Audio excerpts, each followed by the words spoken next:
Jadi saya pikir apa yang dikatakan oleh Coach Sintayong ini berdasarkan fakta bahwa persiapannya matang, materi pemainnya juga oke. Walaupun grupnya ini berat ya. Saya waktu pada saat itu hasil undian dari Piala Asia, saya lihat grup ini, wah, saya udah dalam hati saya, wah ini berat nih Indonesia lolos. Tapi terus saya berpikir, apa sih yang nggak mungkin dalam sepak bola ya kan? Segala sesuatunya mungkin. Nah, kita sebagai supporter, seperti yang tadi saya katakan, jangan juga memberikan beban yang besar kepada para pemain. Kita boleh berharap, tapi jangan over expect lah ya. Kita berdoa agar timnas Indonesia bisa bermain rapi dan mereka ya bisa lolos dari fase grup. Terus kenapa sih Indonesia harus lolos dari fase grup? Ya penting dong bagi para pemain, apalagi kan banyak pemain muda, pengalaman mereka ini kan bagus, berharga dan akan meningkatkan level kepercayaan diri mereka di next event. Apalagi ada beberapa pemain yang kali ini akan bermain di Piala Asia Senior ini nanti akan bermain di Piala Asia U23. Ya jika mereka dilepas oleh klub mereka masing-masing, tapi kayaknya akan dilepas lah.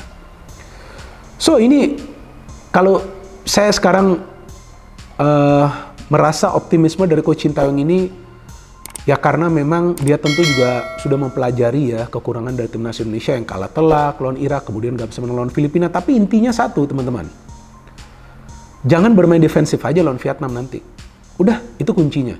Lawan Irak mau main defensif wajar.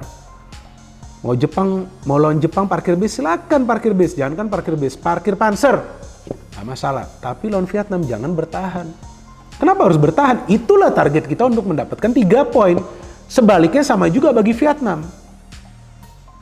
Nah, jadi saya mendukung 1000% Coach Sintayong dan juga tentunya timnas Indonesia. Kan sekarang pelatihnya kan Coach Sintayong. Saya mendukung. Ya, 1000%. Ya, tapi bukan berarti Anda anti naturalisasi kan? Enggak, makanya saya bilang profilingnya enggak. Perlu. Maka saya men-challenge itu, ini program atau kebijakan Karena atau banyak akselerasi. yang ngejudge Anda itu the king of local platform. Padahal enggak sebegitunya Tommy Well itu.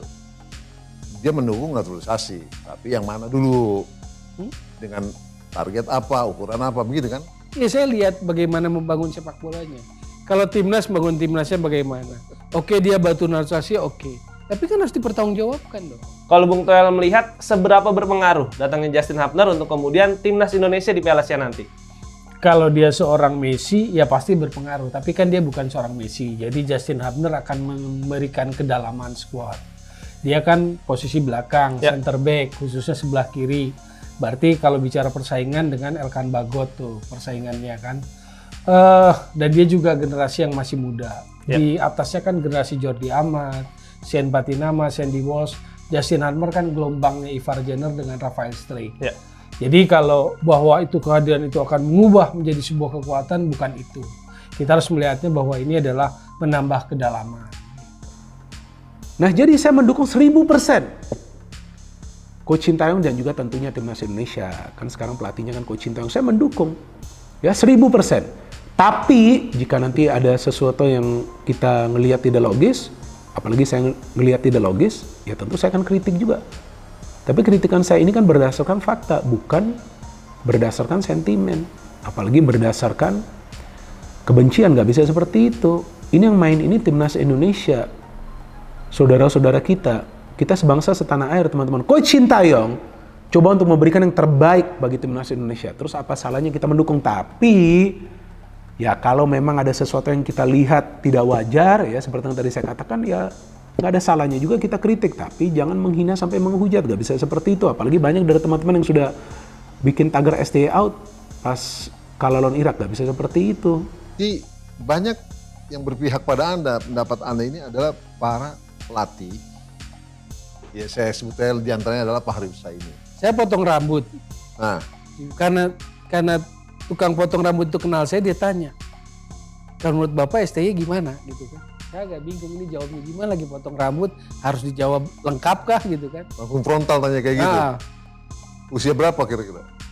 Ya berarti di bawah saya Anak lah. milenial lah ya. Ya nggak konkret saya bilang kan, targetnya nggak konkret. Memang ada pertanyaan berikutnya yang bikin saya kaget. Memang ada pelatih Indonesia yang prestasinya lebih bagus. Saya bilang ada. Kalau ukuran prestasi, pelatih tim nasional, Berce Matulapelwa 86 semifinal Asian Games, saya bilang. 86-nya, 87-nya medali emas SEA Games. Yang bikin gol kalau mau tahu Ribut Waidi 1 gol kan lawan Malaysia. Dia nggak tahu loh. Siapa om? Dari cuma Tula Peluang. Bekas pemain itu dulu. Ya pasti dulunya bekas pemain saya bilang. Jadi nggak tahu.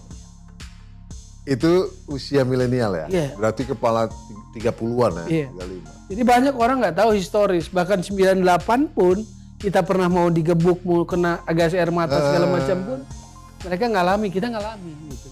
Jadi ngerinya ahistori ya? Ahistoris. Shin Tae-yong, pelatih timnas Indonesia, telah mengekspresikan keyakinannya bisa membawa skuad Garuda mencapai babak 16 besar Piala Asia 2023 di Qatar. Meski sama sekali bukan unggulan di pesta sepak bola terbesar di Asia itu, Shin Tae-yong tetap pede timnas Indonesia bisa membuat kejutan dan lolos ke fase gugur. Pernyataan ini telah beberapa kali disampaikan Shin Tae-yong, meski timnas Indonesia tergabung di grup berat di Piala Asia 2023, yang akan bergulir di Qatar pada tanggal 12 Januari sampai tanggal 10 Februari tahun 2024, yakni di grup D bersama Jepang, Irak dan Vietnam.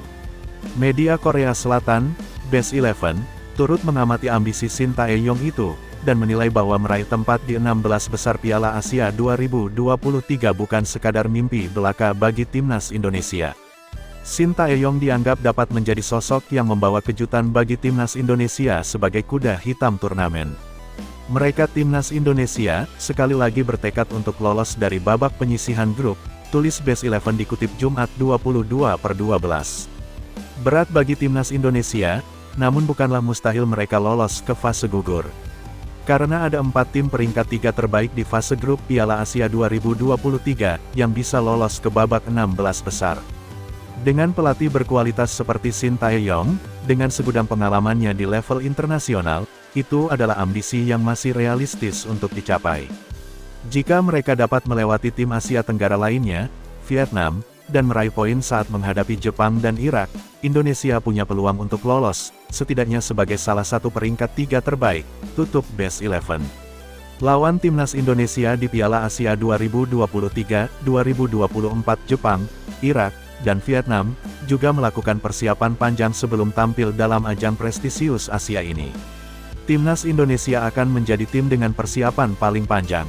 Rencananya tim asuhan Shin Tae-yong ini akan berkumpul di Jakarta pada Selasa, 19/12.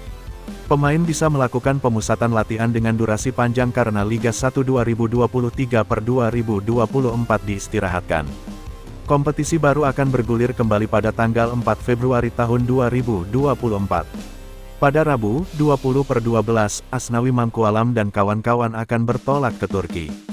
Skuad Garuda akan melakukan pemusatan latihan di Antalya, Turki sebelum berlaga di Piala Asia. Selama pemusatan latihan itu diagendakan 3 laga uji coba. Timnas Indonesia 2 kali melawan Libya di Turki dan sekali berhadapan dengan Irak saat berlatih di Qatar. Adapun Jepang dijadwalkan memulai pemusatan latihan pada akhir Desember. Jika tak ada kendala, Jepang akan berlatih tanding melawan Thailand pada tanggal 1 Januari tahun 2024. Ini bisa dilakukan Jepang karena kompetisi profesional musim 2023 telah rampung. Pemain akan datang ke pemusatan latihan dalam kondisi bugar, setelah rehat 2 pekan. Kebetulan pula sebagian besar klub Eropa akan libur Natal dan Tahun Baru. Ini membuat pemain-pemain Jepang bisa pulang kampung untuk membela tim nasional. Irak juga akan memulai pemusatan latihan pada awal tahun 2024. Kompetisi kasta teratas Irak saat ini sedang bergulir dan akan diliburkan mulai tanggal 30 Desember. Rencananya Irak akan berlatih di Uni Emirat Arab mulai awal Januari tahun 2024. Dalam pemusatan latihan tersebut diagendakan 1 laga uji coba, yakni melawan Korea Selatan. Terakhir Vietnam akan berkumpul untuk persiapan Piala Asia 2023 mulai akhir Desember. Ini dilakukan setelah kompetisi dihentikan sementara pada tanggal 27 Desember tahun 2023. Untuk persiapan kejuaraan Asia edisi ke-18 ini, Vietnam akan berlatih mulai awal Januari tahun 2024. 1 laga uji coba juga dicanangkan, tetapi belum diumumkan secara resmi.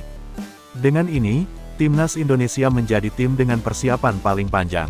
Kendati demikian ini cukup wajar sebab skuad Merah Putih dianggap sebagai tim terlemah grup D Piala Asia 2023. PSSI dituntut untuk tegas memecat Sintayong STY jika timnas Indonesia gagal di Piala Asia 2023. Pengamat sepak bola tanah air, Tommy Welly Towell, memberi pandangan itu. Menurutnya, jika pelatih timnas Indonesia, Sintayong, tidak bisa memenuhi target di Piala Asia 2023, PSSI harus mengambil keputusan tegas. Piala Asia 2023 akan berlangsung di Qatar pada tanggal 12 Januari hingga tanggal 10 Februari tahun 2024 mendatang. Timnas Indonesia tergabung dalam grup D bersama Irak, Vietnam, dan Jepang. Bisa dibilang, lawan yang akan dihadapi skuad Garuda cukup berat. Meski demikian, STY tetap optimistis. Ahli strategi asal Korea Selatan itu yakin armadanya bisa melaju ke babak 16 besar memenuhi target PSSI.